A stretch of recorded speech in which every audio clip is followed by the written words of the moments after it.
నమస్తేనే. నమస్తే.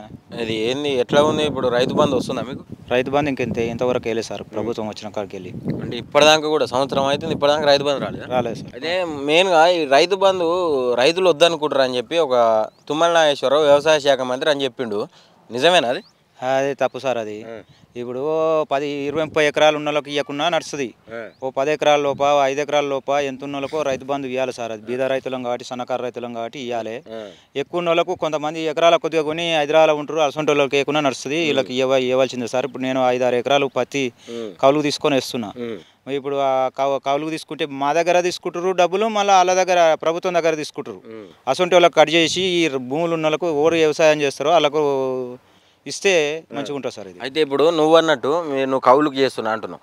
కౌలు రైతులకు కూడా నేను ఇది రైతు బంధు ఇస్తా అని చెప్పిండు. 5,000 పెంచి 15,000 ఇస్తా అని చెప్పిండు ప్రభుత్వానికి రాకముందుకు. ఇచ్చిండు ఏమన్నా? ఏది ఇవ్వలేదు సార్. ఇంతవరకు ఏం లేదు.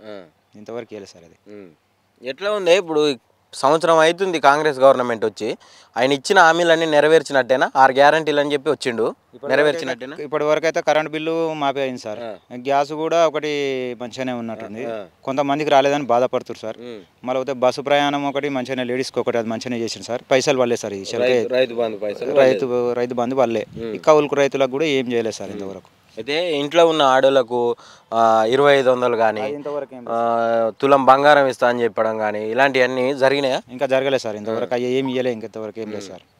ఎట్లా ఉంది కాంగ్రెస్ ప్రభుత్వం? ఎట్లా ఇప్పటి వరకు అయితే ఇక వాళ్ళ వరకే, లీడర్ల వరకే అలాగే చూస్తారు సార్. ఇప్పటి వరకు అయితే కానీ అయితే ఏం లేదు సార్. ఇక అంటే ఇంకా రైతుల దాకా ఏం అందుతలేవు. ఇంకా రైతుల దాకా వచ్చిన ఏమన్నా ఉన్నా కూడా అక్కడక్కడనే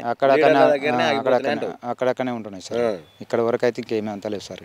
ఇంకా కానీ మస్తుకున్నాయి సార్. వాగ్దానాలు చేసి బొచ్చాడున్నాయి ఆయన.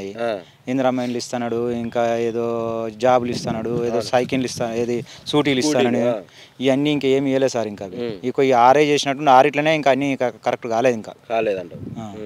మరి ఎట్లా ఉండే ఇంతకుముందు రైతుల పరిస్థితి చూసుకుంటే? ఇంతకుముందు చాలా వరకు నేను ఇప్పుడు తిరిగి వచ్చిన కాడల్లా చాలా వరకు ఏమంటారు అంటే పెట్టుబడి సాయం లేక కొంచెం ఇబ్బందుల్లో పాల్పడుతున్నాం రైతులం అని చెప్పి చెప్తా ఉన్నారు. వాస్తవానికి నువ్వు చెప్పు, అసలు రైతుల పరిస్థితి ఇంతకుముందు మంచిగా ఉండేనా, ఇప్పుడు మంచిగా ఉండేనా? ఇంతకుముందుకే మంచిగా ఉండేది సార్. ఈ పెట్టుబడి సాయం వచ్చేది. ఇప్పుడు కూడా మరి ప్రభుత్వం కొంత ఎక్కువ ఉన్న వాళ్ళని తీసేసి తక్కువ రైతులకు ఇస్తామని అంటారు. అది కూడా తొందరలో ఇస్తే ప్రభుత్వం మంచి పేరు వస్తుంది. అయితే ప్రభుత్వం ఒక పక్క అసలు రైతు బంధు వద్దనుకుంటారు రైతులు అని చెప్తున్నారు కదా? లేదు సార్. అది మేము ఇంతవరకు ఎవరం అనలేదు. ఆ ప్రభుత్వం ఇంతవరకు ఎవరికి రైతులకు కూడా మన మీటింగ్ కూడా పెట్టారు. అక్కడ మీటింగ్ కూడా పోయినాం మన రైతులం. ఏది అక్కడ పాలమూరులో పెట్టిరు, అక్కడ కూడా పోయినాం. రైతులకైతే పైసలు ఇవ్వాలని చెప్పి అన్నారు. రైతులు కూడా చాలా వరకు మాట్లాడారు, ఇవ్వాలని అనుకున్నాం. అయితే నువ్వు ఇప్పుడు ఏదైతే పాలమూరులో రైతుల మీటింగ్ పెట్టిరు అని అన్నావో అదే రైతు మీటింగ్లో వ్యవసాయ శాఖ మంత్రి మాట్లాడిండు. ఏమని? రైతు బంధుని రైతు భరోసాని ప్రజలు వద్దనుకుంటారు, దానికి బదులు బోనస్ బాగుంటుంది అంటారు. సన్నోడ్లకు బోనస్ ఇస్తా అని చెప్పిండు 500. ఆ 500 బోనసే మాకు బాగుందని చెప్పిరంట. లేదు సార్, తప్పు సార్. అది ఎవరు ఒక్క మడి 2 మాలు పెట్టుకుంటారు సార్. ఇప్పుడు నాకు 2 ఎకరాలు ఉంది, తారి లేదు. ఇప్పుడు చెలక పెట్టుకుంటున్నా, ఉన్న వాళ్ళకి వస్తుంది, లేని వాళ్ళకి ఎట్లా సార్? ఇప్పుడు నాకు 4 ఎకరాలు, ఇప్పుడు నాకు 4 ఎకరాలు ఉంది సార్. 4 ఎకరాలు ఉంటే మొత్తం పత్తి వేసుకున్నా. ఇప్పుడు సన్నాలు పండించిన వాళ్ళకు బోనస్ ఇస్తా అంటుండు. ఇప్పుడు మరి మేము పత్తి వేసిన వాళ్ళకి ఎట్లా సార్? అంటే ఇప్పుడు సన్నాలు కూడా వాస్తవానికి ఎక్కువ మొత్తంలో తెలంగాణలో సన్నాలు పండియారు, తినే వరకే వేసుకుంటారు అని చెప్పి బయట రైతులు చెప్తున్నారు. ఇంక నేను కలిసిన రైతులు. అది ఎంతవరకు నిజం? అది కరెక్టే సార్. తినే వరకే పెట్టుకుంటాం, బయట అమ్మటానికి అయితే అసలు పెట్టాం సార్ సన్నాలు.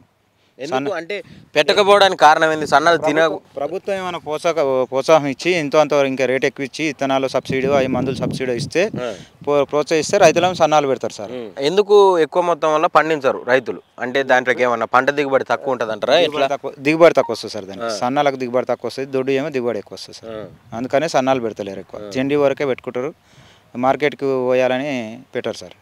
అది ఇదే భువనగిరి జిల్లాలో కొంతమంది ఇట్లా ఒడ్లు కొంటలేరు అని చెప్పి, మేచర్ చూసే వాళ్ళు రావట్లేరు అని చెప్పి ఒడ్లు వానలకు వర్షాలకు కొట్టుకపోయిన పరిస్థితి కూడా మనం చూసినాం నిన్న మొన్నటి దాకా. మరి దాని పరిస్థితి ఏంది? ఫస్ట్ సార్ ప్రభుత్వాన్ని అందరు మార్కెట్లో మేమైతే తిట్టినోడే కానీ తిట్టినోడు లేడు సార్. ఫస్ట్ ఆ CCI తీసుకోలేడు. ఈ ప్రభుత్వం లేట్గా డిసిజన్ తీసుకొని మార్కెట్లో మిల్లర్లు కొనక లారీ లాగి రైతులు చాలా ఇబ్బంది పడ్డాం సార్. ఒడ్లన్నీ దర్శనాయి. నాయి కూడా ఒక 6-7 బస్తాలు ఖరాబ్ అయినాయి. పోయినాయి అంట. 6-7 బస్తాలు ఖరాబ్ అయినాయి. అది మ్యాచర్ చూస్తారు రాలేదు, మ్యాచర్ చూస్తారు అక్కడికి వెళ్ళి ఎక్కడికి వెళ్ళో రావాలని చాలా వెయిటింగ్ చేశారు సార్. చాలా మంది రైతులు నష్టపోయారు. అప్పుడు ఇక లాస్ట్ మూమెంట్లో ప్రభుత్వం మళ్ళీ డిసిజన్ తీసుకున్నాక మంచిగా జల్జీ జోకిరు, అమౌంట్ జల్జీ పడదు. కానీ ఫస్ట్ అయితే రైతులకు వచ్చిన వాళ్ళందరూ లాస్ అయ్యారు, చాలా వరకు ఇబ్బంది పడ్డారు, లాస్ అయ్యారు. ప్రభుత్వం లెస్సది ఇచ్చారు సార్.